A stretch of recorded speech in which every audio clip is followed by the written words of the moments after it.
শিক্ষার্থী বন্ধুরা, যথারীতি আজকের রাতের ক্লাসে চলে এসেছি আমরা। কেমন আছো তোমরা? একটু 1 মিনিট ওয়েট করি, সবাই জয়েন করুক, তাই না? দেখি সাউন্ডটা কেমন। বন্ধুরা, হ্যাঁ, সাউন্ড ঠিক আছে। যথারীতি আজকের রাতের ক্লাসে চলে এসেছি। শ্রাবণী, হোসেন সাজিসান, মাহাতির মোহাম্মদ, মেহজাবিন সরকার, মুনতাসির রহমান, নাজমুস সাকিব, শাহরিয়ার জাহান নিহাল, সাইফুল ইসলাম, সুদীপ্ত সরকার, তন্ময়, তিলোত্তমা পাল, মনি আসি। বন্ধু, সবসময় বাড়িতে থাকলে হবে, মাঝে মধ্যে এদিকেও আসতে হবে বন্ধু। উত্তম দত্ত, সুদীপ্ত সরকার, তন্ময়, তিলোত্তমা পাল, নীতি সরকার, হাসিবুল রহমান, শাহরিনা হাসান, সাবিয়া রায়হান, পূর্ণিমা হক, হাসিব রায়হান, নওশিন আঞ্জুম লাবণ্য, মাইশা ফারজান আছে। একটা আইডি থেকে আমি একটা স্টুডেন্ট আগে রেগুলার ছিল, ফারহানা পারভিন, এই আইডি থেকে এই শিক্ষার্থীকে দেখি না আমি। জাফরিন হাসান, মইনুল ইসলাম, মুক্তা খাতুন মুক্তা, মাইশা ফারজানা, দেবপ্রিয়া, তহমিদুল ইসলাম অমি রেগুলার স্টুডেন্ট, ফরিদুজ্জামান, বিনা খান, আবদুল্লাহ খান, শিষ্যন্দ অমৃতা, মাহফুজুর রহমান। মোটামুটি 150 স্টুডেন্ট আমাদের পার হয়ে গেছে। আমরা এখন ক্লাসটা শুরু করে দিতে পারি, তাই না? আজকে আমরা খুব গুরুত্বপূর্ণ একটা ক্লাস করব, খুবই গুরুত্বপূর্ণ। ওকে, তো আজকে যেটা আমরা প্রথমে দেখব সেইটা হলো ভাইয়া, আমরা অ্যালকোহল প্রস্তুতি, তাই না? অ্যালকোহলের ধর্ম টর্মগুলো গত ক্লাসে আমরা দেখেছি। আজকে আমরা অ্যালকোহলের শনাক্তকরণ দেখব। তার আগে একটু ইথার নিয়ে কথা বলি। তোমাদের কি মনে আছে ভাইয়া এই জিনিসটা? দেখো তো একটু, যে অধিক পরিমাণ, প্রায় দ্বিগুণ পরিমাণ অ্যালকোহলের সাথে, এই যে অ্যালকোহল, এইটা আমি দ্বিগুণ পরিমাণ নিলাম। ওকে, সালফিউরিক অ্যাসিড মোটামুটি 140 ডিগ্রি সেলসিয়াস তাপমাত্রা। একটু মনে করে দেখো, যেদিন আমরা অ্যালকিন প্রস্তুতি করেছিলাম সেদিন এই কথাটা বলেছিলাম যে অ্যালকোহলের সাথে অধিক পরিমাণ সালফিউরিক অ্যাসিড যদি অধিক পরিমাণ ব্যবহার করা হয় তাহলে অ্যালকিন উৎপন্ন হয়, আর যদি অ্যালকোহলটা অধিক পরিমাণ ব্যবহার করা হয় তাহলে ইথার উৎপন্ন হয়। বিক্রিয়াটা কিন্তু এখানে আমি একবারে লিখছি, কিন্তু ওই ক্লাসে তোমরা দেখবা এটা অনেক ভেঙ্গে ভেঙ্গে বলা আছে ভাইয়া। প্লাস এই সালফিউরিক অ্যাসিডটা কি করে? পানিটাকে বের করে নিয়ে আসে। ওই ক্লাসে দেখবা অ্যালকিন প্রস্তুতির পুরো একটা ক্লাস নিয়েছিলাম আমি, পুরো একটা ক্লাস নিয়েছিলাম ভাইয়া, শুধুমাত্র পরীক্ষাগারে অ্যালকিন প্রস্তুতির উপর পুরো একটা ক্লাস নেওয়া ছিল। ওকে, সেখানে আমি বলেছিলাম যে অ্যালকোহলের সাথে সালফিউরিক অ্যাসিডের বিক্রিয়ায় অ্যালকিনও উৎপন্ন হয়, আবার ইথারও উৎপন্ন হয়। যদি সালফিউরিক অ্যাসিডটা আমরা অধিক পরিমাণ ব্যবহার করে থাকি তাহলে উৎপন্ন হয় অ্যালকিন, আর যদি অ্যালকোহলটা অধিক পরিমাণ ব্যবহার করে থাকি তাহলে উৎপন্ন হবে ইথার। এই একটা ইথার হলো। এবং খেয়াল করো, এইভাবে যদি আমরা সালফিউরিক অ্যাসিডের সাথে অধিক পরিমাণ অ্যালকোহলের বিক্রিয়ায় ইথার প্রস্তুত করি, এখানে সবসময় কিন্তু সরল ইথার তৈরি হবে, তাই না নয়ন? আচ্ছা, বলে নি, আমার সামনে আমার খুবই ক্লোজ ছোট ভাই, আমার স্টুডেন্ট, ইভেন আমার কলিগ, অর্থাৎ শাহ মখদুম কলেজের কেমিস্ট্রির আরেকটা লেকচারার নয়ন বসে আছে সামনে। হ্যাঁ, ও বসে থাকলে আমি একটু শক্তি পাই। গতকালকের ক্লাসও আমি বলেছি ফার্স্ট ইয়ারদের ক্লাসে যে যদি কখনো কোনো জিনিসটা একটু ভুলভাল হয়, অন্তত এইটুকু আমার মনে হয় যে ও তো ওখান থেকে ধরিয়ে দিবে আর কি, মানে তোমাদেরকে ভুল পড়ানোর সম্ভাবনাটা কম থাকবে। তো যাক, দেখো, সেটা হচ্ছে যে সরল ইথার কাকে বলে আর মিশ্র ইথার কাকে বলে জানো? এই যে ইথার কার্যকরী মূলক, এর উভয় পার্শ্বে যদি একই অ্যালকাইল গ্রুপ থাকে তাহলে সেটা হচ্ছে সরল ইথার। কি নয়, তাই না? এই যে ইথার কার্যকরী মূলক, এর এই পারেও আছে ইথাইল, এই পারেও আছে ইথাইল, মানে উভয় দিকে ইথাইল গ্রুপ আছে, একই গ্রুপ আছে, তার মানে এটা কি সরল ইথার। বাট এইটা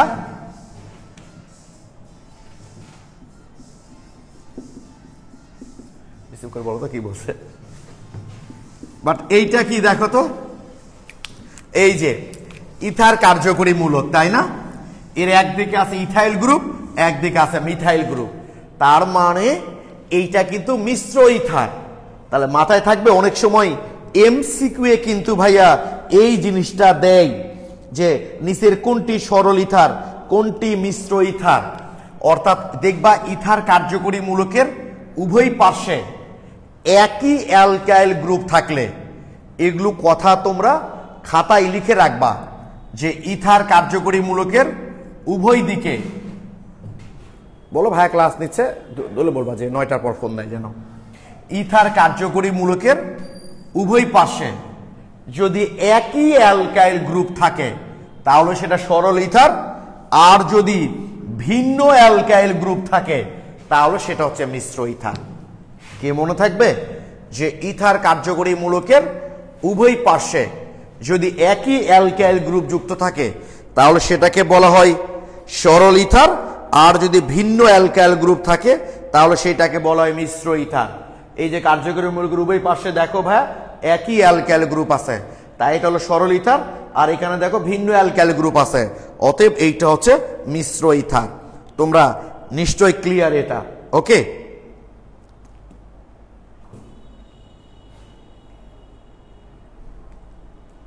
আচ্ছা। তো এখন যেটা বলছিলাম ভাই, তোমরা কি সরল ইথার আর মিশ্র ইথার জিনিসটা কি ক্লিয়ার ভাই? একটু আমাকে বলো তো, একটু আগে সাইফুল ইসলাম লিখেছো ক্লিয়ার, আর কেউ? আর কেউ ভাই? সুদীপ্ত সরকার, তন্ময় ক্লিয়ার, মিনে থ্যাংক ইউ। তোমরা সবাই লিখেছো ক্লিয়ার যে ইথার কার্যকরী মূলকের উভয় পার্শ্বে যদি একই অ্যালকাইল গ্রুপ থাকে তাহলে সে সরল ইথার, আর যদি ভিন্ন অ্যালকাইল গ্রুপ থাকে তাহলে সেটা হচ্ছে মিশ্র ইথার। ওকে, আচ্ছা।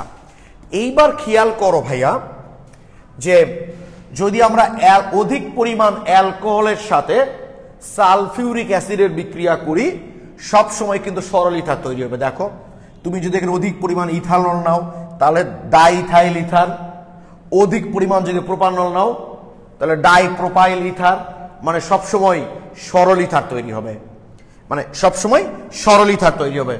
কিন্তু আমার যদি সরল এবং মিশ্র উভয় প্রকার ইথার তৈরি হতে হয়, অর্থাৎ আমি যদি এই ইথার তৈরি করতে চাই তাহলে তো এইভাবে ভাই তৈরি করতে পারবো না। তো মজার একটা বিক্রিয়া আছে, সরল এবং মিশ্র উভয় প্রকার ইথার তৈরি করা যাবে একটা বিক্রিয়া দ্বারা। সরল এবং মিশ্র উভয় প্রকার ইথার তৈরি করা যায়, সরল এবং মিশ্র, সরল এবং মিশ্র উভয় প্রকার, সরল এবং মিশ্র, নয়ন দেখা যায় এখানে, সরল এবং মিশ্র উভয় প্রকার ইথার তৈরি করা যায়, সরল এবং মিশ্র উভয় প্রকার ইথার তৈরি করা যায় কোন বিক্রিয়া দ্বারা?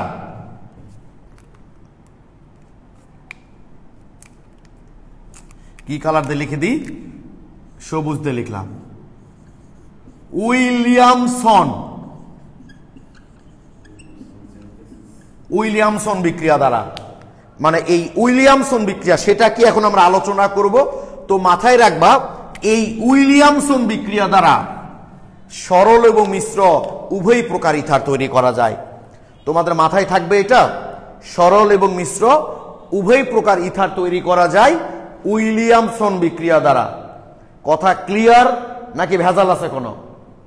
তো আমরা এই উইলিয়ামসন বিক্রিয়াটা দেখব, তাহলে অবশ্যই তোমরা খাতায় লিখে রাখবা যে সরল এবং মিশ্র উভয় প্রকার ইথার তৈরি করা যায় উইলিয়ামসন বিক্রিয়া দ্বারা।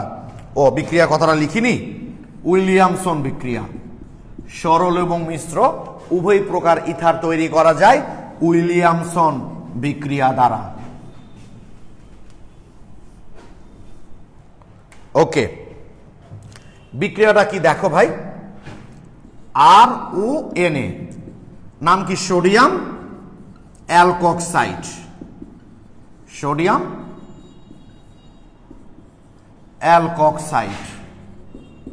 অর্থাৎ তুমি যদি এখানে মিথাইল মূলক নাও তাহলে নাম হবে সোডিয়াম মিথক্সাইড, যদি ইথাইল মূলক নাও নাম হবে সোডিয়াম ইথক্সাইড, যদি প্রোপাইল মূলক নাও নাম হবে সোডিয়াম প্রোপক্সাইড, অর্থাৎ সোডিয়াম অ্যালকক্সাইড। এর সঙ্গে অ্যালকাইল হ্যালাইড, মনে করো আমি অ্যালকাইল আয়োডাইড দিলাম, ড্যাশ দিলাম, কারণ দুটো আর একই হতে পারে, আবার কি হতে পারে, ভিন্ন হতে পারে। এই যে দেখো, সোডিয়াম অ্যালকোঅক্সাইডের সাথে যদি আমরা অ্যালকাইল হ্যালাইডের বিক্রিয়া করাই, তাহলে এই যে এইটুকু মিলে কি আকারে বের হবে, এটার সোডিয়াম আর এটার আয়োডিন মিলে সোডিয়াম আয়োডাইড, আর এই যে ইথার হয়ে গেল, ইথার হয়ে গেল। আমার আর এবং আর প্রাইম যদি একই হয় তাহলে কি ইথার, এটা সরল ইথার। আর আর এবং আর প্রাইম যদি ভিন্ন হয় তাহলে মিশ্র ইথার। আমি একটা উদাহরণ দিই, তারপর তোমাদের কমেন্ট দেখব যে তোমরা বিষয়টা বুঝতে পেরেছো কিনা। ধরো ভাই, আমি এখানে নিলাম সোডিয়াম ইথক্সাইড, সোডিয়াম ইথক্সাইড, আর এখানে নিলাম আমি মিথাইল আয়োডাইড, এভাবে লিখলাম মিথাইল আয়োডাইড, তোমাদের বোঝার সুবিধা, তার কিছু না। তাহলে এইটুকু মিলে কি হয়ে গেল, সোডিয়াম আয়োডাইড আকারে বের হয়ে চলে যাবে, সোডিয়াম আয়োডাইড প্লাস এই যে দেখো CH3 CH2 ও CH3 CH2 ও CH3, মিথক্সি ইথেন, বা সাধারণ নাম যদি বলতে চাও এটার ইউপ্যাক নাম হলো মিথক্সি ইথেন। তোমাদের নামকরণ পড়ানোর সময় এটা পড়িয়েছিলাম। আর সাধারণ নাম হবে মিথাইল ইথাইল ইথার, এটা হলো সাধারণ নাম। আর ইউপ্যাক নাম হলো মিথক্সি ইথেন। এই যে দেখো ভাই, মিশ্র ইথার তৈরি করলাম। এখন আমি যদি এই কাজটা করতাম, CH3 CH2 sodium ethoxide plus এখানেও মনে করো ইথাইল আয়োডাইড নিলাম, এখানে আমরা ইথাইল আয়োডাইড নিলাম, কি নয়নউদ্দিন কি হবে এখানে, তাহলে সোডিয়াম আয়োডাইডটা বের হয়ে চলে গেল, আর এখানে তৈরি হবে কি CH3, তারপর দেখো CH2 ও CH2 CH3, এই যে CH3 CH2 ও CH2 CH3 plus sodium iodide, এটার নাম হচ্ছে ইথক্সি ইথেন। ইথক্সি ইথেনও বলতে পারো, আবার ডাই ইথাইল ইথারও বলতে পারো, সাধারণ নাম। ইথক্সি ইথেন হলো ইউপ্যাক নাম, আর ডাই ইথাইল ইথার হলো সাধারণ নাম। এই হলো ভাই আমাদের উইলিয়ামসন বিক্রিয়া, যে সোডিয়াম অ্যালকোঅক্সাইডের সাথে যদি আমরা অ্যালকাইল হ্যালাইডের বিক্রিয়া করাই তাহলে সোডিয়াম হ্যালাইড প্লাস ইথার তৈরি করবে। বিক্রিয়াটা কি করে করব আমরা, এই যে একটু উদাহরণ ইউজ করলাম আর কি, যে আমরা যদি দুটো অ্যালকাইল গ্রুপ একই নেই তাহলে সরল ইথার হবে, আর যদি দুটো অ্যালকাইল গ্রুপ ভিন্ন নেই তাহলে মিশ্র ইথার হবে। এখানে একই নিয়েছিলাম তাই সরল ইথার হয়েছে, আর এখানে ভিন্ন নিয়েছি অ্যালকাইল গ্রুপ তাই মিশ্র ইথার হয়েছে। তোমরা এখন আমাকে কমেন্টে জানাও যে উইলিয়ামসন বিক্রিয়াটা বুঝতে পেরেছো কিনা, একটু প্লিজ জানাও তো ভাইয়া যে উইলিয়ামসন বিক্রিয়াটা। আচ্ছা, অলরেডি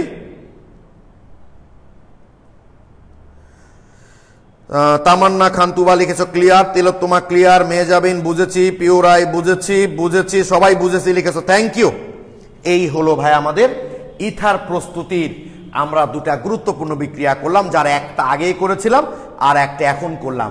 অনেক সময় আমি বুয়েটের সালটা সম্ভবত 5-6 কি 4-5 সেশনে একটা কোশ্চেন দিয়েছিল যে সরল এবং মিশ্র উভয় প্রকার ইথার তৈরি করা যায় এমন একটা ইথার তৈরির বিক্রিয়া দেখাও। এরকম কোশ্চেন দিলে কি বিক্রিয়া দেখাবা তোমরা, উইলিয়ামসন বিক্রিয়া। ওকে, এই বিক্রিয়াটার নামই কিন্তু জানো উইলিয়ামসন ইথার সংশ্লেষণ, মানে পুরা বিক্রিয়াটার নাম হচ্ছে উইলিয়ামসন ইথার সংশ্লেষণ। আসলে এই উইলিয়ামসন বিক্রিয়া দ্বারা ইথার সংশ্লেষণ করা হয়, ইথার প্রস্তুত করা হয়, এই জন্য বিক্রিয়ার নাম হচ্ছে উইলিয়ামসন ইথার সংশ্লেষণ। ওকে,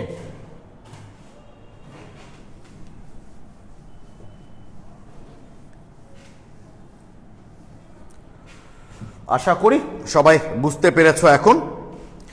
এইবার তোমরা, আমি তোমাদের বলেছি যে ইউটিউবে তোমাদের যে অর্গানিক কেমিস্ট্রির ক্লাসগুলো দেওয়া আছে অবশ্যই সেই ক্লাসগুলো তোমরা দেখবা। সেখানে দেখবা বলা আছে অ্যালকোহল এবং ইথার, অর্থাৎ মনে আছে কিনা তোমাদের জানি না আমি, CnH2n ও এরকম যদি কোনো আণবিক সংকেত হয় যেমন C3H6O, তাহলে তাই না যে হাইড্রোজেন কার্বনের দ্বিগুণ, দেখো সাথে ও আছে, তাহলে সেইটা দ্বারা সাধারণত অ্যালডিহাইড কিটোন হয়। আর যদি সংকেতটা এরকম হয়,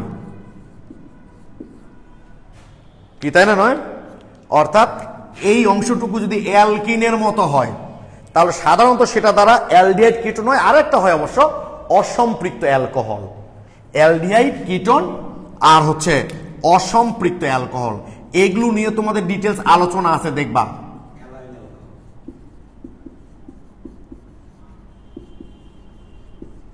অসম্পৃক্ত অ্যালকোহল। আর এরকম যদি হয় কার্বন আর হাইড্রোজেনের সম্পর্কটা যদি সিএন মানে অ্যালকেনের মতো হয়, দেখো CnH2 তাহলে এইটা দ্বারা হয় আমাদের অ্যালকোহল অথবা ইথার। তার মানে অ্যালকোহল এবং ইথারের আণবিক সংকেত একই। তোমাকে যদি কোনো স্টুডেন্ট বলো তো এটা আমি কার সংকেত লিখেছি, C3H8O, এই যে হাইড্রোজেন, দেখো তো সংকেত এরকম না, n এর মান 3, তাহলে 2n মানে কি 3 2 6 যোগ 2 8।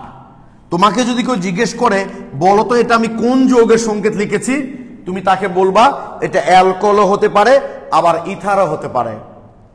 এখন তোমাকে এক্সপেরিমেন্ট করে দেখতে হবে এটা কি অ্যালকোহল নাকি ইথার। আমার কথা বুঝতে পেরেছো ভাইয়া? সেটা এখন আমরা দেখব যে অ্যালকোহল এবং ইথারের শনাক্তকরণ পরীক্ষা। ওকে,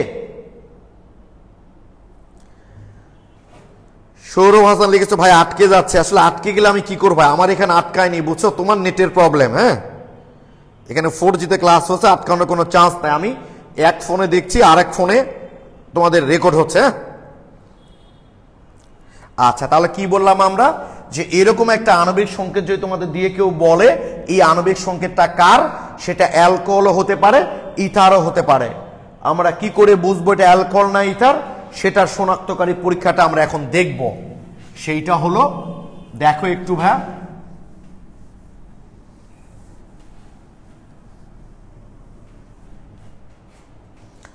ধরো আমরা একটা যৌগ নিলাম, ধরো C2H6O, ছোট্ট যৌগ নিয়ে শুরু করছি আমরা, দ্বিগুণের চেয়ে দুটা বেশি আছে মানে অ্যালকেনের মতো। তাহলে এই আণবিক সংকেত আমাদের অ্যালকোহলও হতে পারে আবার ইথারও হতে পারে। যদি এই আণবিক সংকেতটা মনে করো ভাইয়া CH3CH2OH অ্যালকোহল হয়, দেখো কার্বন 2টা, হাইড্রোজেন 3 2 5 1 6 আর অক্সিজেন 1টা, তাহলে সে সোডিয়ামের সাথে বিক্রিয়া করে হাইড্রোজেন গ্যাস তৈরি করবে। অর্থাৎ এখানে কি তৈরি হবে, CH3CH2ONA প্লাস হাইড্রোজেন। এখন যদি সমতা করতে চাও তাহলে করতে পারো, এই যে। কিন্তু এই যৌগটা যদি ইথার হয়, দেখো দুইটার আণবিক সংকেত কিন্তু একই, দুটার আণবিক সংকেত কিন্তু একই। আমরা এই যৌগটার মধ্যে সোডিয়াম দিব, দিয়ে যদি দেখি বুদবুদ আকারে হাইড্রোজেন গ্যাস বের হচ্ছে, তাহলে বুঝবো আমার যৌগটা হলো অ্যালকোহল। আর সোডিয়াম দিয়ে যদি, কারণ সোডিয়াম দিলে কি হবে, এখানে তো কোনো প্রতিস্থাপিত হাইড্রোজেনই নাই, যদি কোনো হাইড্রোজেন এখান থেকে উৎপন্ন না হয়, অর্থাৎ নো রিয়াকশন, যদি কোনো বিক্রিয়া না হয়, তাহলে আমরা বুঝবো আমাদের নেওয়া যৌগটা আসলে অ্যালকোহল। অর্থাৎ অ্যালকোহল এবং ইথারের আণবিক সংকেত একই। তাই পরীক্ষা করার জন্য কি করা হয়, এই যৌগের মধ্যে আমরা সোডিয়াম ধাতু যোগ করব। যদি বুদবুদ আকারে হাইড্রোজেন গ্যাস বের হয় তাহলে আমরা বুঝবো এটা হচ্ছে অ্যালকোহল। আর যদি কোনো বিক্রিয়া না হয় তাহলে আমরা বুঝবো সেটা হচ্ছে ইথার। ক্লিয়ার? ইথার সোডিয়ামের সাথে বিক্রিয়া করে না, আর অ্যালকোহল সোডিয়ামের সাথে বিক্রিয়া করে হাইড্রোজেন গ্যাস তৈরি করে। এইটুকু বুঝতে পেরেছো কিনা আমাকে একটু জানাও ভাইয়া।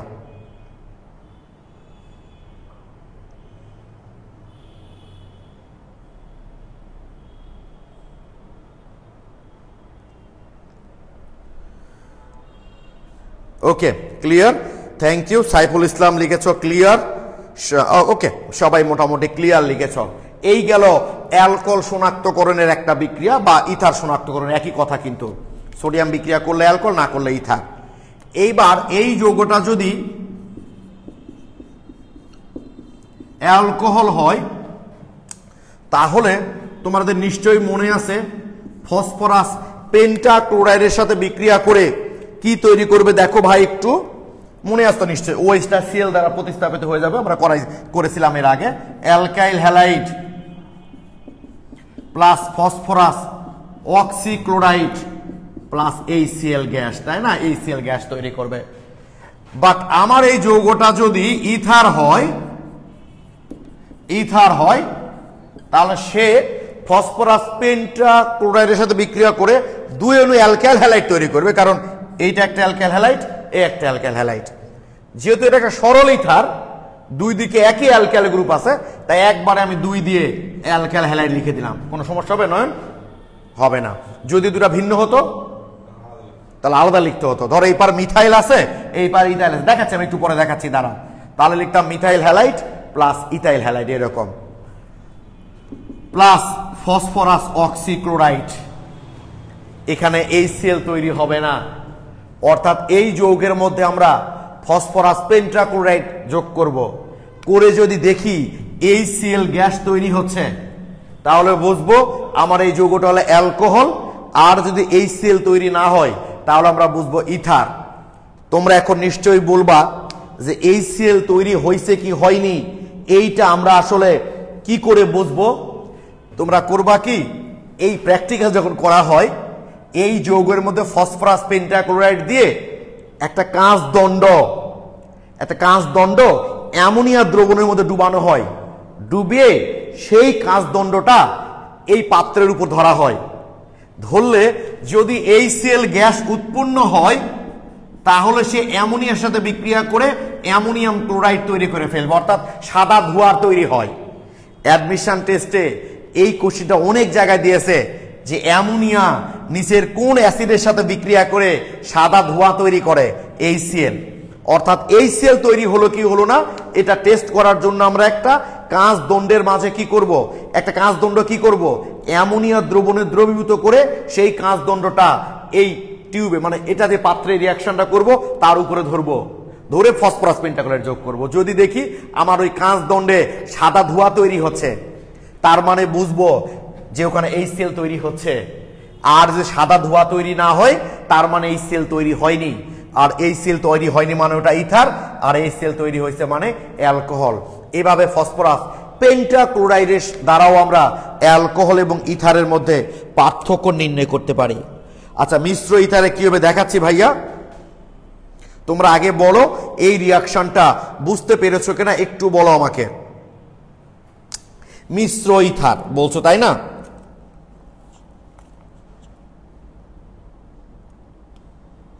মিশ্র ইথার দেখো একটু, এই যে মনে করো এটা নিলাম আমরা, নয়ন দেখা যায় কি এটা? তাহলে উপরে লিখি তাই না? ওকে, তাহলে মিশ্র ইথার যদি আমরা নিই তাহলে ফসফরাস পেন্টাক্লোরাইডের সাথে বিক্রিয়া করলে কি হবে একটু দেখো। CH3 CH2 ও CH3, এইটা একটা মিশ্র ইথার তাই না? এইটার সাথে যদি আমরা ফসফরাস পেন্টাক্লোরাইড বিক্রিয়া করাই তাহলে কি তৈরি হবে? একটা হবে ইথাইল ক্লোরাইড আর একটা হবে methyl chloride.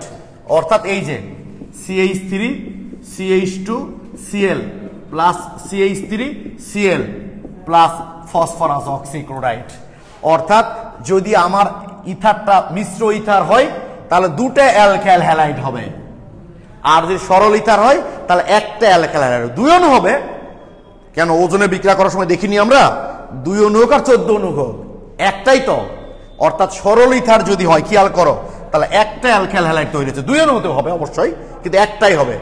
But Mishra ether যদি হয় তাহলে 2টা অ্যালকাইল হ্যালাইড তৈরি হবে। এখন তোমরা আমাকে বলো সবাই ক্লিয়ার কিনা? হ্যাঁ, অ্যামোনিয়াম ক্লোরাইডকে নিশাদল বলা হয়, ঠিকই বলেছো। তোমরা আমাকে একটু প্লিজ বলো, অমি এখন বুঝতে পেরেছো? ভাইয়া অমি জিজ্ঞেস করছিলা যে মিশ্র ইথার হলে কি হবে?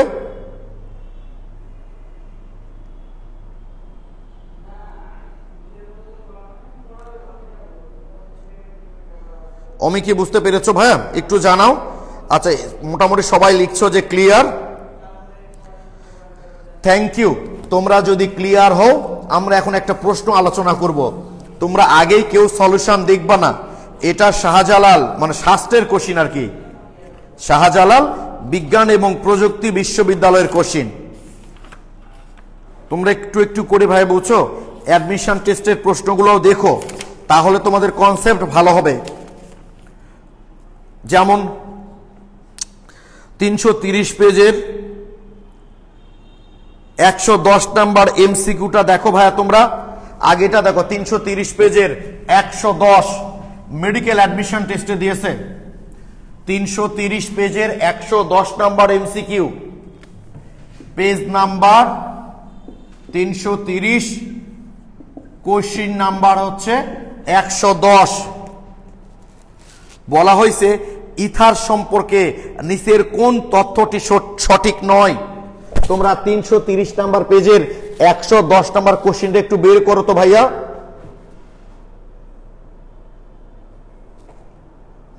এই তোমাদেরকে আমি সবসময় বলেছি যে এমনিতেই অনলাইন ক্লাস খুব সেন্সিটিভ। এখানে আমি তোমাদের সরাসরি দেখতে পাচ্ছি না, তোমরা হয়তো আমাকে ফোনে দেখছো, বাট বাস্তবে তো দেখতে পাচ্ছ না। তো সুতরাং এখানে আজে বাজে কমেন্টগুলো না করে ভাই তোমাদের প্রবলেমগুলো শুধু কথা বলো। ইলেকট্রিসিটি চলে গেল, আচ্ছা প্লিজ দেখো একটু।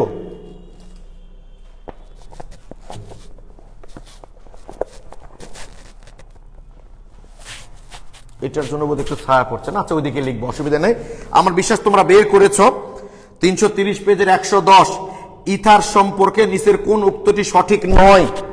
এ নাম্বার অপশন দেওয়া আছে, ইথার সম্পর্কে নিচের কোন তথ্যটি সঠিক নয়। এ নাম্বার অপশন দেওয়া আছে এইটা, আর ও আর, তাই না,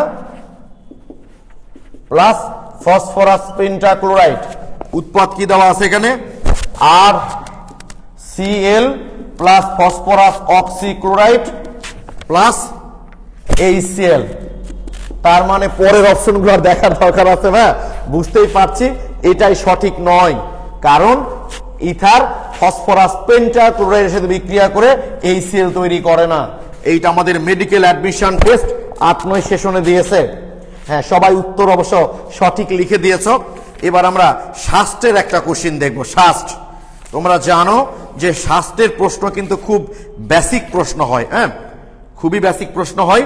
আমরা পেয়ে গেছি শাস্ত্র 12-13 সেশন, 348 পেজের 269 উত্তর, 348 পেজ। তোমরা একটু বের করো তো ভাইয়া। 348 নাম্বার পেজের কোশ্চিন নাম্বার হচ্ছে 269, 269। তোমরা সবাই একটু বের করো। 348 পেজের 269 নাম্বার প্রশ্নটা তোমরা একটু বের করো ভাইয়া।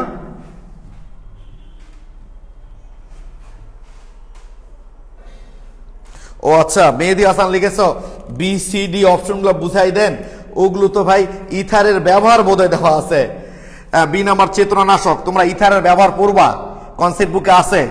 তারপর তেলের জন্য শিল্পতে আবার রেফ্রিজারেটর ব্যবহার করা হয়, এগুলো ইথারের ব্যবহার ভাইয়া। মেহেদি হাসান বুঝতে পেরেছো ভাই, বি, সি এবং ডি এগুলো হচ্ছে ইথারের ব্যবহার। আজকে তোমাদেরকে আমি হোমওয়ার্ক দিব, সেখানে দেখবে এগুলো আছে। আচ্ছা, সাদমান, সাফাত, লাফিজ, বাকিগুলো হলো না কেন ভাই? আমার কথা বুঝতে পারছো, বাকিগুলো হচ্ছে ইথারের ব্যবহার, ঠিক আছে? আজকে আমি যখন তোমাদেরকে পড়াগুলো দিব রুমে, তাহলে দেখবা, বুঝতে পারবা। ওকে, বাকিগুলো হচ্ছে ইথারের ব্যবহার। তাহলে এটা বের করেছো নিশ্চয়ই তোমরা। 348 নাম্বার পেজের 269 নাম্বার প্রশ্ন, আমি আশা করি তোমরা বের করে ফেলেছ। ওকে, দেখি কি বলেছে এখানে। আমাদের এখানে বলেছে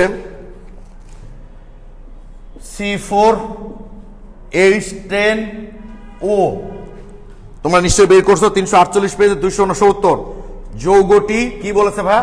এই যৌগটি ফসফরাস পেন্টাক্লোরাইডের সাথে বিক্রিয়া করে একটা ঝাঁঝালো গ্যাস উৎপন্ন করে, যেটা কিনা অ্যামোনিয়া সিক্ত কাঁচ দণ্ড ধরলে সাদা ধোঁয়ার তৈরি হয়। তার মানে এই যৌগটা ফসফরাস পেন্টাক্লোরাইডের সাথে বিক্রিয়া করলে, এই যৌগটি ফসফরাস পেন্টাক্লোরাইডের সাথে বিক্রিয়া করলে একটা ঝাঁঝালো গ্যাস তৈরি করে, যেখানে অ্যামোনিয়া সিক্ত কাঁচ দণ্ড ধরলে সাদা ধোঁয়ার তৈরি হয়। আমরা এখান থেকে কনফার্ম হয়ে গেলাম যে এই যৌগটা অ্যালকোহল। কি ঠিক আছে? কারণ যেহেতু এই যৌগটা ফসফরাস পেন্টাক্লোরাইডের সাথে বিক্রিয়া করলে একটা ঝাঁঝালো গ্যাস তৈরি হয়, যেটা কিনা অ্যামোনিয়ার সাথে বিক্রিয়া করলে সাদা ধোঁয়া তৈরি হয়, তার মানে সেই ঝাঁঝালো গ্যাসটা কি হবে? HCl। কারণ HCl অ্যামোনিয়ার সাথে বিক্রিয়া করলে সাদা ধোঁয়া তৈরি করে। আমরা বুঝে গেলাম এটা অ্যালকোহল। এখন এটা 1 ডিগ্রি অ্যালকোহল না 2 ডিগ্রি অ্যালকোহল না 3 ডিগ্রি অ্যালকোহল দেখি একটু। যৌগটিতে লুকাস বিকারক যোগ করলে তাৎক্ষণিকভাবে সাদা পদক্ষেপ পড়ে। তাৎক্ষণিক মানে বুঝতে পেরেছো? সঙ্গে সঙ্গে সাদা পদক্ষেপ পড়ে। তার মানে কোন যৌগটা, কোন অ্যালকোহলটা লুকাস বিকারকের সাথে বিক্রিয়া করে সাথে সাথে পদক্ষেপ ফেলে? অবশ্যই সেটা 3 ডিগ্রি। কি কয় ডিগ্রি এটা? তার মানে এই অ্যালকোহলটা হবে 3 ডিগ্রি অ্যালকোহল, অর্থাৎ CH3OH। এটা হলো 3 ডিগ্রি অ্যালকোহল। এখন তোমাদের এখানে উত্তর দেওয়া আছে 3 ডিগ্রি অ্যালকোহলকে সংক্ষেপে বলা হয় টারশিয়ারি অ্যালকোহল। কি বলা হয় ভাই বলতো? টারশিয়ারি। তো টারশিয়ারি বানানকে সংক্ষেপে লেখা হয় TERT। তো এটার উচ্চারণ কি? টার্ট। টার্ট কি ঠিক আছে? টার্ট। ও আচ্ছা, তোমাদের এখানে অপশন দিয়েছে টার্ট বিউটানল, মানে টারশিয়ারি বিউটানল আর কি, এই যে উত্তর টার্ট বিউটানল। এখন অপশনের তো জানো ভাই এমসিকিউ এর ক্ষেত্রে, আমি কথাটা আবার বলবো, অসুবিধা নাই। তোমরা এমসিকিউ এর ক্ষেত্রে তো জানো অপশন যেভাবে দেওয়া থাকবে সেভাবেই তোমাকে পূরণ করতে হবে। টার্ট বিউটানল লেখা আছে মানে হচ্ছে টারশিয়ারি। টারশিয়ারিকে সংক্ষেপে লেখা হয় TERT। এটা এখানে বাংলায় লিখেছে টার্ট। আমি প্রথম থেকে বলছি আবার, আমাদের প্রশ্নে বলেছে এই যৌগটা ফসফরাস পেন্টাক্লোরাইডের সাথে বিক্রিয়া করে একটা ঝাঁঝালো গ্যাস তৈরি করে, যেখানে অ্যামোনিয়া সিক্ত কাঁচ দণ্ড ধরলে সাদা ধোঁয়ার তৈরি হয়। আমরা কনফার্ম হয়ে গেলাম যে আমার এই যৌগটা হচ্ছে অ্যালকোহল। কিভাবে কনফার্ম হলাম? কারণ সেখান থেকে HCl তৈরি হচ্ছে। কি করে বুঝলাম HCl তৈরি হচ্ছে? ওই যে বলেছে ঝাঁঝালো গ্যাস তৈরি হয়, যেখানে অ্যামোনিয়া সিক্ত কাঁচ দণ্ড ধরলে সাদা ধোঁয়ার তৈরি হবে। এখন এটা 1 ডিগ্রি অ্যালকোহল, 2 ডিগ্রি অ্যালকোহল নাকি 3 ডিগ্রি অ্যালকোহল? এবার বলেছে যৌগটির মধ্যে লুকাস বিকারক যোগ করার সাথে সাথে পদক্ষেপ পড়ে, তার মানে ওটা 3 ডিগ্রি অ্যালকোহল। তাহলে 3 ডিগ্রি অ্যালকোহলকে কিভাবে লিখতে পারি আমরা? একটা কার্বন থাকবে মাঝখানে, সেই কার্বনটা সরাসরি 3টা কার্বনের সাথে যুক্ত থাকবে, এই যে 3 ডিগ্রি অ্যালকোহল। এই 3 ডিগ্রি অ্যালকোহলকে আমরা বলি টারশিয়ারি অ্যালকোহল, যাকে সংক্ষেপে লিখে আমরা TERT, তাই বাংলায় টার্ট লেখা হয়েছে। তোমরা আমাকে বলো শাস্ত্রের এই প্রশ্নটা বুঝতে পেরেছো কিনা ভাইয়া? আচ্ছা, আয়শা সিদ্দিকা রিম্পি লিখেছো ক্লিয়ার, থ্যাংক ইউ। কি মনে থাকবে? এটা টার্ট, ওটাকে বাংলায় এভাবে লিখেছে।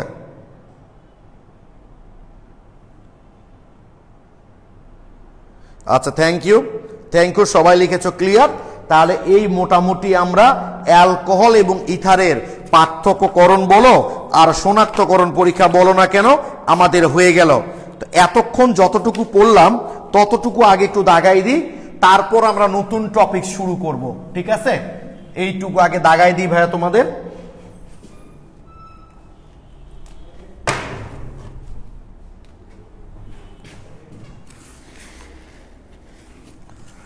উজ্জ্বল ভাই আসসালামু আলাইকুম। এই তো ভাই তোমাদের উজ্জ্বল ভাই চলে এসছেন আজকে। হ্যাঁ, এই যে স্টুডেন্টদের সাথে একটু গল্প করছি ভাই। পেজ নাম্বার হচ্ছে 220 নাম্বার, কোশ্চিন নম্বর হচ্ছে 121, অ্যালকোহল শনাক্তকরণ পরীক্ষা বর্ণনা করো। 220 নাম্বার পেজে 121, 220 পেজের 121। ঠিক আছে? আচ্ছা, এরপর তোমরা চলে আসবা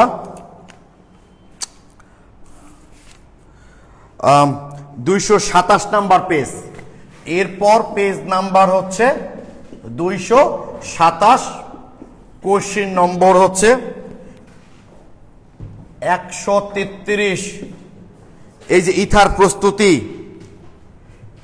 134, অ্যালকোহল এবং ইথারের পার্থক্যকরণ। তার নিচেই দেখো এই যে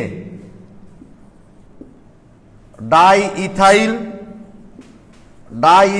ইথার, ডাইইথাইল ইথার সংরক্ষণ, ইথারের নমুনায় পার অক্সাইড আছে কিনা সেটা কি করে পরীক্ষা করবে, এগুলো দেখলে তোমরা বুঝতে পারবা। ওকে, এইটুকু হলো আমাদের অ্যালকোহল এবং ইথার। অর্থাৎ আরেকটা পার্থক্যকরণ বিক্রিয়া তোমাদের আছে, কিন্তু শনাক্তকরণ পরীক্ষা আছে, সরি, মিথানল শনাক্তকরণ, যেখান থেকে রাজশাহী বোর্ড 2017 কি 18 থেকে এমসিকিউ এসেছিল। কিন্তু এইটা পড়ার জন্য আমাদের স্যালিসাইলিক অ্যাসিড নিয়ে একটু কথা বলতে হবে। যেহেতু স্যালিসাইলিক অ্যাসিড আমরা এখনো পড়িনি, 126 নম্বর প্রশ্ন, তাই এটা আমরা পরে দেখব। আমাদের অ্যালকোহল এবং ইথার শেষ, এখন আমরা শুরু করতে চাচ্ছি। ও আচ্ছা, প্রতীক প্রামাণিক লিখেছো, সকালে জুয়েল ভাইয়া গেল উজ্জ্বল ভাইয়ের কাছে, আর এখন উজ্জ্বল ভাই আসলো জুয়েল ভাইয়ের কাছে। কত ভালোবাসা ভাই। উজ্জ্বল ভাই ছেলেবেলে কমেন্ট করছে ভাই, থ্যাংক ইউ। প্রতীক প্রামাণিক, তার মানে সকালে উজ্জ্বল ভাইয়ের সেকেন্ড ইয়ার ক্লাস ছিল, তাই তো? ওকে, তাহলে আমরা এখন শুরু করতে চাচ্ছি ফেনল। ফেনল শুরু করব আমরা। ওকে, তো ফেনলের প্রস্তুতির বিক্রিয়াটা আমি তোমাদের করাবো না আজকে।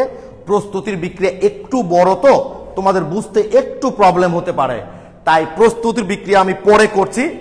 আগে আমরা দেখি অ্যালকোহল এবং ফেনলের মধ্যে মেনলি পার্থক্যটা কি আসলে। এই যে অ্যালকোহলেও ধরো এই যে আর ওএইচ, অ্যালকোহলেও ওএইচ আছে, আবার ফেনলেও ওএইচ আছে, ফেনলেও ওএইচ আছে। তো অ্যালকোহল এবং ফেনলের মধ্যে মেজর পার্থক্যটা আসলে কি? অ্যালকোহল এবং ফেনলের মধ্যে মেজর পার্থক্য হচ্ছে ভাই, অ্যালকোহল এটা হচ্ছে নিরপেক্ষ, অ্যালকোহলটা হলো নিরপেক্ষ, আর ফেনলটা হলো অম্লধর্মী। এটা রাজশাহী বোর্ডে 15 সাল সহ অনেক বোর্ড পরীক্ষাতে দিয়েছে এটা। ফেনল অম্লধর্মী কেন? কি কথা ক্লিয়ার? আমরা এখন এটাই ব্যাখ্যা করব। ফেনল অম্লধর্মী কিন্তু অ্যালকোহল নিরপেক্ষ কেন? ওকে, ফেনল অম্লধর্মী কিন্তু অ্যালকোহল নিরপেক্ষ কেন, এইটা আমরা এখন একটু ব্যাখ্যা করব। সামনে ক্লাসে আমরা অ্যালকোহল ফেনল এদের নিরপেক্ষ অম্লধর্মিতা নিয়েও কথা বলবো। আজকে শুধু এইটা দেখবো আমরা, ফেনল অম্লধর্মী কিন্তু অ্যালকোহল নিরপেক্ষ কেন। আগে দেখি ফেনল অম্লধর্মী কেন, এই প্রশ্নটা বেশি দেওয়া হয়। খেয়াল করে দেখো ভাইয়া তোমরা, এই যে ফেনল, তাই না, অক্সিজেনের মুক্তজোড় ইলেকট্রন আছে, মুক্তজোড় ইলেকট্রন আছে থাকার কারণে কি হয়, এই মুক্তজোড় ইলেকট্রন বেঞ্জিনের পাই ইলেকট্রনের সাথে সঞ্চালনে অংশ নেয়, যেটা আমি তোমাদের দেখিয়েছি ওই যে অর্থপ্যারা মেটা নির্দেশক গ্রুপ পড়ানোর সময়, মনে আছে তোমাদের? এখানে ডাবল বন্ড ওএইচ, এখানে পজিটিভ চার্জ সৃষ্টি হবে, এই ইলেকট্রন গিয়ে এখানে চলে আসলো, এই যে কি, ঠিক কিনা? এবার কি হবে, এই ইলেকট্রন এখানে আসবে, এটা এখানে চলে আসবে, ওই যে রেজোনেন্স যেটা দেখিয়েছিলাম। তাই এটা নিয়ে আমি আর বেশি কথা বলতেছি না। যারা রেজোনেন্স ভুলে গেছো বিগত ক্লাসগুলো একটু টেনে টেনে দেখে নিবা। এখানে বন্ড তৈরি করলো, এখানে নেগেটিভ চার্জ। এবার এই, আর এটা তো ঠিক আছে যা ছিল, এই এখানে চলে গেল, আর এই ইলেকট্রন তখন এখানে চলে আসবে, আসলে কি তৈরি হবে? আলাল,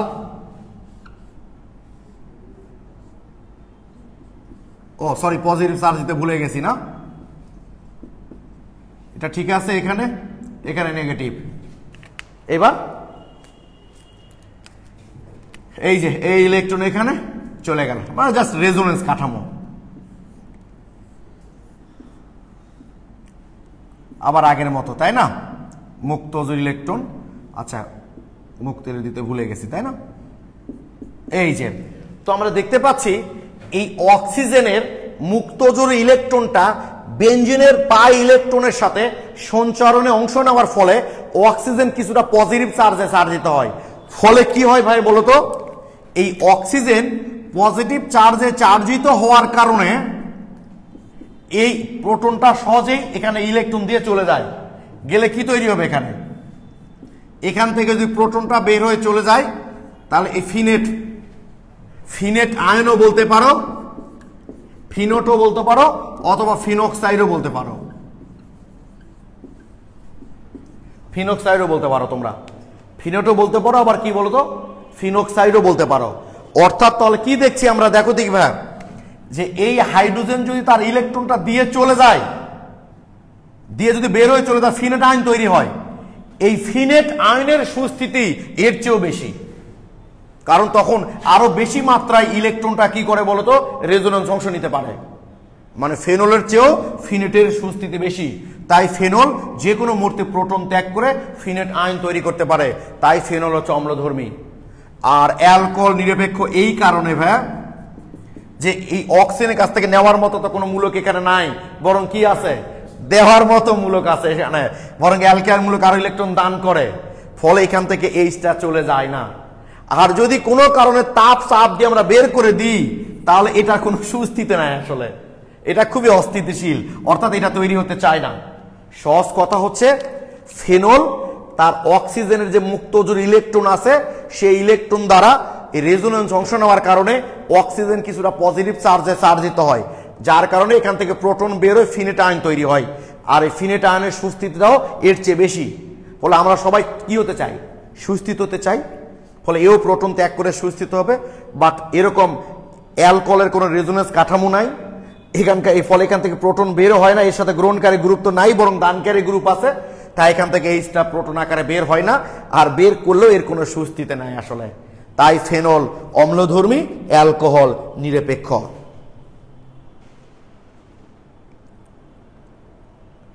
আচ্ছা, মেহেদী হাসান লিখেছো একটু ধীরে পড়ানো, এগুলো পুরাতন জিনিস তো ভাই, তোমরা একটু খেয়াল করে দেখবা, যখন আমি তোমাদের পুরাতন জিনিস দেখাই তখন দ্রুত বলি আর কি। ওকে, সবাই বলো তো ভাই বুঝতে পেরেছো কিনা।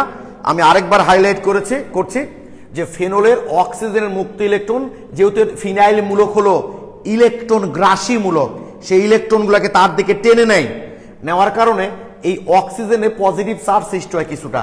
এই পজিটিভ চার্জ সৃষ্টি হওয়ার কারণে হাইড্রোজেন তার বন্ধন ইলেকট্রন দিয়ে প্রোটন আকারে বের হয়ে চলে যায়, তাই ফেনল অম্লধর্মী। কিন্তু অ্যালকোহলের এরকম কোনো সুস্থিত রেজোন্যান্স নাই। ওকে, এই জন্য ফেনল অম্লধর্মী, অ্যালকোহলটা হচ্ছে নিরপেক্ষ। ক্লিয়ার? আচ্ছা, তালহা বিন কবির তাসিফ লিখেছে ফেনলটা প্লিজ আরেকবার বলেন। ফেনলের ব্যাপার হচ্ছে ভাই, ফেনল প্রোটন ত্যাগ করে যে ফিনেট আয়নটা তৈরি করে তার সুস্থিত অনেক বেশি। কেন? কারণ এই দেখো ফেনল রেজোন্যান্স অংশ নেই, যদি হাইড্রোজেনটা না থাকতো তাহলে এর ইলেকট্রন ঘনত্ব তো আরো কি হতো, বেশি হতো, ফলে রেজোন্যান্সটা আরো সুস্থিত হতো এই কারণে। আচ্ছা, থ্যাংক ইউ, বাকি সবাই লিখেছ বুঝেছি। এইবার একটা মজার জিনিস আমরা দেখব। আমরা তো বললাম অ্যালকোহল নিরপেক্ষ, তাই না? দেখো তো, অ্যালকোহলেও ওএইচ আছে, ফেনলেও ওএইচ আছে, পানিতেও ওএইচ আছে। এখন বলো তো সবচেয়ে তীব্র অ্যাসিড কে হবে? এদের অম্লের তীব্রতা, অম্লের তীব্রতা বলো নয়ন, সবচেয়ে তীব্র অম্ল কে হবে এখানে? ফেনল হবে, কারণ ফেনলের সাথে ইলেকট্রন গ্রহণকারী ফিনাইল গ্রুপ, এই যে মুক্ত ইলেকট্রন সে টেনে নেওয়ার কারণে অক্সিজেনে পজিটিভ চার্জ সৃষ্টি হবে, আর পজিটিভ চার্জ সৃষ্টি হলে কি হবে? হাইড্রোজেন সহজে চলে যেতে চাইবে, তাই সবচেয়ে তীব্র হচ্ছে আমাদের এখানে ফেনল। এইবার বলো এই দুটার মধ্যে কে তীব্র, পানি না অ্যালকোহল? কে বেশি অম্লধর্মী? কে? আলাল? পানি। আলাল কিন্তু গত ক্লাসে আমি ফার্স্ট ইয়ার ক্লাসে বলেছি, আমার খুব ভালো বন্ধু, আমরা বহুদিন এখনো ইউনিভার্সিটি লেভেল থেকে এখন পর্যন্ত একসাথে আছি, তো ও খুব মনে আছে ওর জিনিসগুলা, খুব মানে ওর এমনি ব্রেন অনেক শার্প। এরপর কিন্তু পানি অম্লধর্মী, কারণ কি ভাইয়া জানো? এই যে এখান থেকে প্রোটন ত্যাগ করলে হাইড্রক্সিল তৈরি হবে, কিন্তু এখান থেকে প্রোটন সহজে যাবে না, এই জন্য যে এর ইলেকট্রন হারানোর কোনো চান্স নাই, বরং এর সাথে কি আছে বলো তো, কি দানকারী গ্রুপ আছে, ফলে অক্সিজেন আরো ইলেকট্রন লাভ করে, তাহলে প্রোটন কোন দুঃখে, হাইড্রোজেন কোন দুঃখে চলে যাবে? হাইড্রোজেন তো ধান্দাবাজ, যখন দেখে যার সাথে যুক্ত আছে তার ইলেকট্রন ঘনত্ব কমে গেছে তখন সে বের হয়ে যায়, তাই না? যখন দেখলো যে অক্সিজেনের মুক্ত ইলেকট্রন ফিনাইল মূলক টেনে নিচ্ছে, তখন সে বের হয়ে গেল ইলেকট্রন দিয়ে। আর এখানে দেওয়ার মতো নাই, নেওয়ার মতো কেউ নাই। কিন্তু এখানে অ্যালকাইল গ্রুপ আছে, ইলেকট্রন দানকারী গ্রুপ আছে, ফলে অক্সিজেনের ইলেকট্রন ঘনত্ব আরো বেশি হবে। তাহলে হাইড্রোজেন তো চান্স মিস্টার, ও তো চান্স নাই সবসময় যে ইলেকট্রন যখন বেশি আছে আমার যাওয়ার দরকার কি। তাই পানি, তারপর হলো অ্যালকোহল। অর্থাৎ এই তিনটার মধ্যে অম্লের তীব্রতার ক্রম হলো ফেনল সবচেয়ে অম্লধর্মী, কারণ ওয়ের কাছ থেকে ফিনাইল ইলেকট্রন গ্রাসী মূলক যুক্ত আছে, ফলে হাইড্রোজেন তার বন্ধন ইলেকট্রন দিয়ে বের হয়ে চলে যায়। আর এর সাথে দানকারী গ্রহণকারী কোনো গ্রুপই নাই। অক্সিজেনের সাথে হাইড্রোজেন তো আমজনতা, দানও করে না গ্রহণও করে না, তাই যতটুকু হাইড্রোজেন যাওয়া উচিত ততটুকু যায়। পানি তো তোমার জানো উভধর্মী, আর এর চেয়ে অম্লধর্মিতা কম হচ্ছে অ্যালকোহলের, কারণ অক্সিজেনের কাছে গ্রহণকারী কোনো গ্রুপ তো নাই, বরং অ্যালকাইল গ্রুপ ইলেকট্রন দান করে অক্সিজেনের ইলেকট্রন আরো বাড়ায় দেয়, ফলে হাইড্রোজেনের চলে যাওয়ার তো কোনো প্রশ্নই ওঠে না। তাই এদের তীব্রতার ক্রম হলো এইটা। থ্যাংক ইউ, অনেকেই সঠিক আগেই উত্তর দিয়ে দিয়েছে, বুঝেছি। আচ্ছা বুঝে ভাই, থ্যাংক ইউ, থ্যাংক ইউ, সবাই লিখেছ, বুঝেছি।